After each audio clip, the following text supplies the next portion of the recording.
नाही बोलतोय आणि आपल्यातलीच काही दांडगोळं म्हणते ती हके सर आपल्याला आरक्षण आहे तर त्यांना का नको. ससाने साहेब कोण सांगितलं मला शिकवली तो विचार म्हणतो भानवसे दुसरं कोण कोकाटे आणि प्रवीण गायकवाड म्हणतात की महात्मा ज्योतिराव फुलेंनी सांगितलेलं होतं की या महाराष्ट्रामधला माळी, या महाराष्ट्रामधला बंगाल, या महाराष्ट्रामधला मराठा हे सगळे भाऊ आहे सांगितलं होतं ना. कोण नाही म्हणतंय.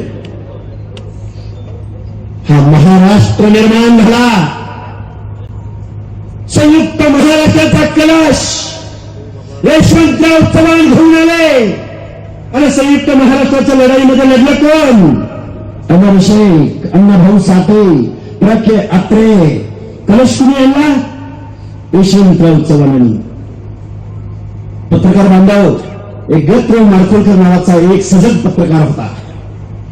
त्यांनी यशवंतराव चव्हाणांना प्रश्न विचारला की हा महाराष्ट्र नक्की कुणाचा होणार. त्यांना प्रश्न असा विचारायचा होता की हा महाराष्ट्र मराठी माणसांचा होणार का मराठ्यांचा होणार. काय आता शब्द मागे पुढे झाले असले तर समजून घ्या मला. यशवंतराव चव्हाण म्हणाले की हा महाराष्ट्र मराठी माणसांचा होणार, 18 पगड जातीचा होणार. या महाराष्ट्राच्या भौगोलिक प्रदेशामधल्या सर्व माणसांचा महाराष्ट्र होणार. आता आमदार कोण, खासदार कोण, कारखानदार कोण बघते जाऊ द्या. महसूल मंत्री कोण कायम, अर्थमंत्री कोण, बारामतीचे अजितदादा पवार. सत्ता कोणाची? काँग्रेसची सत्ता येऊ द्या, अर्थमंत्री अजितदादा. उद्धव साहेबांची सत्ता येऊ द्या. याच्यामध्ये अर्थ आहे का? मी कुणावर टीका नाही करायला आलो. उद्धव साहेबांची सत्ता आली, अर्थमंत्री अजितदादा पवार. एकनाथ शिंदे साहेबांची सत्ता आली, अर्थमंत्री अजितदादा पवार. आणि देवेंद्र फडणवीस साहेबांची सत्ता आली, अर्थमंत्री अजितदादा पवार. गावगाड्यामध्ये ओबीसीची संख्या किती आहे? हात वर करून सांगा. किती टक्के ओबीसीची संख्या? 50% पेक्षा जास्त आहे की नाही? बर, त्या 50% ओबीसी, व्हीजेएनटी, एसबीसी बांधवांच्या सामाजिक न्याय हक्कांच्या योजनेसाठी किती पैसे मिळाले पाहिजेत? अर्थमंत्री अजितदादा पवारांना आमचा सवाल आहे. अर्ध्याहून जास्त लोकसंख्येच्या ओबीसी, भटक्या विमुक्त जाती जमातीच्या लोकांना किती बजेट मिळालं पाहिजे? सामाजिक न्याय हक्कांच्या योजनांसाठी किती पैसे मिळाले पाहिजेत? ससाने साहेब किती मिळाले पाहिजेत? अर्ध्या लोकसंख्येला किती मिळाले पाहिजेत? जाऊ 52%, 50% सोडा, 25%, 70 साहेब सोडा, 20% सोडा, 15%. जिब्यांना ऐका कुठे दोन जिबे होते बापूराव किती मिळाले पाहिजे? 10% सोडा. मी नेहमी सांगतोय, माझ्या भाषणात जबाबदारीने सांगतोय. 5% सोडा, 2% नाही. फुले शाहू आंबेडकरांच्या नावानं ज्या बारामतीच्या पवारांनी या महाराष्ट्रावरती राज्य केलं, आलटून पलटून सत्तेमध्ये बसले.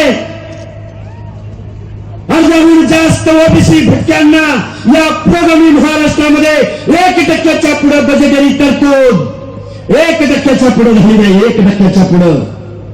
आता माणसं म्हणजे हाकेसर काय बोलायला लागला तुम्ही? तो 1% कशासाठी माहितीये का? पत्रकार बांधवांना तो 1% कशासाठी?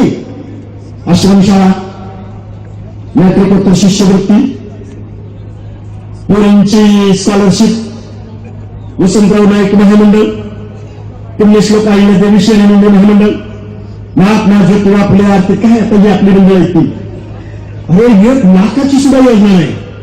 आता मी बारामतीमध्ये आलो, माझ्या काही कार्यकर्त्यांनी मला सांगितलं एका बँकेचं नाव आहे बारामती, काय बारामती सहकारी बँक. अजितदादा पवार या बारामती सहकारी बँकेतून किती कोटी वाटले गेले? 162 कोटी रुपये अण्णासाहेब पाटील महामंडळाला कर्ज दिले. आता जाणून ऐका, फक्त 3 लाख रुपये वसंतराव नाईक महामंडळाची प्रकरणं मंजूर केली. तिघांची लाख रुपयाची. किती? 3 लाख रुपये. पुणे जिल्ह्यात, अख्ख्या जिल्ह्यात किती? भटक्या विमुक्ताला ओबीसीला किती रुपये? 3 लाख रुपये. वारे अजितदादा म्हणजे अजितदादाचं कार्यकर्ता काय म्हणतात माहिती का, हाकेश्वर तुम्ही अजितदादावर टीका करताय, पण दादा तसा माणूस नाही. दादा खंक्या माणूस आहे, दादा जातीलाही माणूस नाही. मुख्यमंत्री महोदय, सारथीचं पालिकत्व जे मराठा समाजासाठी सारथी आहे, त्या सारथीचं पालकत्व अजितदादा पवारांनी स्वतःकडे घेतलं. मंगेशराव, त्या सारथीची बिल्डिंग एखाद्या शेअर बाजारच्या इमारतीला, शेअर मार्केटिंगच्या इमारतीला लाजवेल अशी इमारत Bihar Maharashtra college of commerce symbiosis कॉलेजच्या मध्ये उभे केले. आणि आमच्या ओबीसीच्या महाज्योतीला जिल्ह्यांना 1000 स्क्वेअर फुटाचं ऑफिस नाही. आता ऐका, येरवड्याला दिलं 1000 स्क्वेअर फुटाचं. आता पुढचं सांगताय का, कोल्हापूरला सारथीची इमारत उभी राहते, छत्रपती संभाजीनगरला इमारत उभी राहते, आणि ओबीसीच्या पोरांना पीएचडीला 1 रुपया द्यायला अजितदादा तयार नाही. पण सारथीच्या पोरांना वर्षोक 7-7, 8-8, 9-9, 10 लाख रुपये अजितदादा पवारांनी त्यांच्या अकाउंटला जमा केले. आणि मी जर चुकीचं बोलत असेल ना, त्यांचे कोण प्रवक्ते, कोण प्रदेशाध्यक्ष नको आहे त्यांना काय पाहिजे, आम्हाला ओबीसी मधूनच पाहिजे. शिक्षणाने प्रयत्न कट ऑफ त्यांचा कमी आहे, आम्हाला आरक्षण कशातलं पाहिजे, ओबीसी मधलं पाहिजे. कारण गावगाड्यातला सरपंच, गावगाड्यातला पंचायती मेंबर, गावगाड्यातला झेडपी मेंबर, याच्यावरती त्यांनी राजकारण करायचं. ओबीसी गाव मग ओबीसीचा माणूस म्हणून झेडपीला नाही, हे सगळं षडयंत्र आहे. शरद पवारांनी मनोज जरांगे नावाचं हे भूत महाराष्ट्राच्या मानगुटीवर बसवलं. महाराष्ट्राचे मुख्यमंत्री आगतिक झाले, लीन झाले, गडागडा लोळले, आणि आमच्या ओबीसी आरक्षणाच्या विरोधामध्ये हा जीआर काढला. जीआर, या जीआर अन्वये ओबीसीचं आरक्षण आज रोजी संपवलंय. मंगेशरावजी, तुम्ही कायद्याच्या भाषेत खूप छान सांगता, मला एक वेळ वाचून दाखवायचे. ज्या मराठा समाजाचं सामाजिक मागासलेपण state backward commission, 4 state backward कमिशनने नाकारलं, सेंट्रल बॅकवर्ड कमिशनने नाकारलं, अनेक हायकोर्टाने नाकारलं, सुप्रीम कोर्टाने नाकारलं. त्याच मराठा समाजाच्या बाबतीमध्ये प्रस्तावना आहे 2 पानांची, त्यातला शेवटचा उद्देश मी शासनाचा वाचून दाखवतो. मंगेशजी, हा सुद्धा कॉन्ट्राडिक्ट आहे या जीआर मध्ये. काय म्हणतात ते, शांत ऐका बरं का, शांत. मराठा समाजास जात प्रमाणपत्र मिळण्याच्या प्रक्रियेत, परत एकदा वाचतो, मराठा समाजास जात प्रमाणपत्र मिळण्याच्या प्रक्रियेत अधिक सुलभता यावी याकरता शासन खालीलप्रमाणे निर्णय घेत आहे. काय संबंध मराठा समाजाचा आणि ओबीसी आरक्षणाचा आहे का संबंध? ओबीसी आरक्षण कुणाला दिलं गेलं? ओबीसी आरक्षण आता काळूराम चौधरींनी खूप चांगली माहिती दिली, त्यावर मी त्या खोलात जात नाही. बाबासाहेबांनी हा प्रश्न विचारला होता. अजून 10-20 मिनिटं ऐकायची कॅपॅसिटी आहे ना तुमची? बाबासाहेबांना सुद्धा प्रश्न विचारला, बाबासाहेब तुम्ही एससीला आरक्षण दिलं, ज्यांच्या बाबतीमध्ये छूत अचूतपणा पाळला गेला, अस्पृश्यता पाळली गेली, आम्ही समजून घेतलं.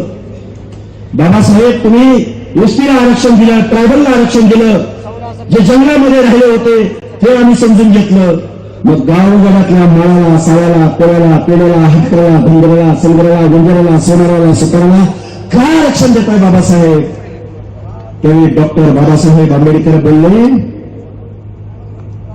डोंगराच्या कुशीला बेडा रामोशी राहतोय, डोंगराच्या कुशीला मेंढपाळ राहतोय, गावगाड्यामध्ये बलुत्याचं आलुत्याचं सेवा देण्याचं काम माझा नाभिक करतोय, धोबी करतोय, लोहार करतोय.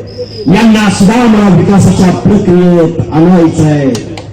यांना सुद्धा मला महाराष्ट्राच्या भारत देशाचा नागरिक म्हणून, काय सांगतं संविधान, we the people of India, आम्ही भारताचे नागरिक, आम्ही गावगाड्यातल्या शेवटच्या माणसाच्या हिताचं संरक्षण करू, त्याला हक्क अधिकार बहाल करू. पण आमच्या पवार फॅमिलीने केलं काय? रोहित पवारचा आयटी सेल जरांगेच्या मागं, सुप्रियाताई उत्कृष्ट संसदपटू जरांगेला मुंबईमध्ये भेटायला, अजितदादा पवारचे 2 आमदार विजयसिंह पंडित आणि प्रकाश सोळंकी जरांगेला गाड्या पुरव, जरांगेला माणसं पुरव, जरांगेला रसद पुरव. मग आमचा देशाचे नेते शरदचंद्रजी पवार, खासदार सुनेत्रा पवार, महाराष्ट्राचे उपमुख्यमंत्री अजितदादा पवार, दौंडचे आमदार रोहितदादा पवार, कर्जत जामखेडचे आमदार. काय आता गडबड व्हायला लागलं महाराष्ट्रात. एवढी नावं तोंडपार झाली काय. अजितदादा पवारांना तुम्ही मतं दिली नाही? दिली का नाही? अरे दिली का नाही तुम्ही? रोहित पवारांना मतं दिली नसती आपण. पिढ्यान पिढ्या आम्ही तुमची गुलामी केली.